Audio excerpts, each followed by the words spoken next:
Ipon o iPhone? OFW, vloggers, POV. Ilan kaya ang pabor dito at bakit? Tara, ating panoorin. Alright mga katropa, this is Juancho Official and welcome to OFW, vloggers, POV tungkol sa ipon o iPhone. Siyempre ako, pipiliin ko ang ipon dahil may iPhone ako. Hindi. Pipiliin natin ang mag-ipon. Bakit? Para sa ating emergency. Halimbawa, kung may mangyari, may medical, may hospitalization, at sakuna na mangyari. At bilang OFW, kailangan natin mag-ipon para pagdating natin sa Pilipinas at pag nag-for good tayo, diyan natin magagamit ang ating mga naipong pinaghirapan dito sa atin. Katropa, ipon o iPhone? At bakit? Para sa akin, ipon. Kasi kung matured ka, kailangan mo isipin yung for future mo. Yun lang. Katropa, iPhone o ipon? iPhone na lang. Bakit? Kasi mas mabilis utangin ng iPhone kaysa mag-ipon ng pera ngayon.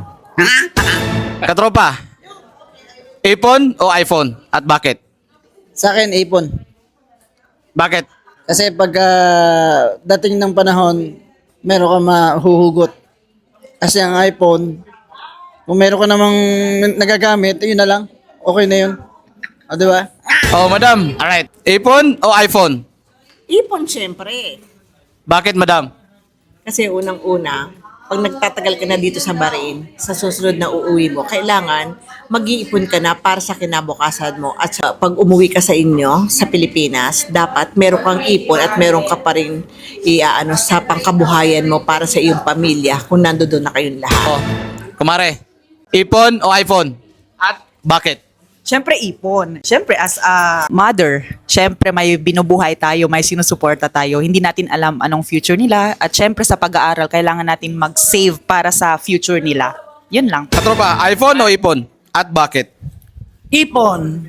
Kasi kailangan natin yan ngayong panahon na ito para walang pagsisisi. Okay. Vice katropa, iPhone o ipon? At bakit? Ipon. Kasi syempre, di ba, kailangan mo muna mag-ipon para magkaroon ka ng iPhone. Paano ka makakaroon ng iPhone kung wala kang ipon? Uy.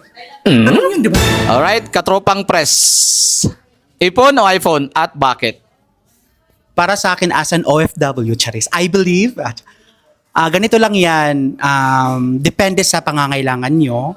So kung kailangan mo na talaga magpalit ng iPhone, so mag-iPhone na kayo dahil pinaghirapan nyo din yung pera, lalo na pag OFW kayo.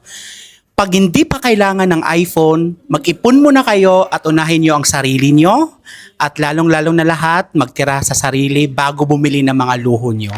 Salamat! Alright, maraming salamat sa aking mga co-vloggers at sa lahat ng mga nakapanood nito. At kung hindi ka labisan, please like, follow, and share. Hanggang sa susunod na POV. Alright!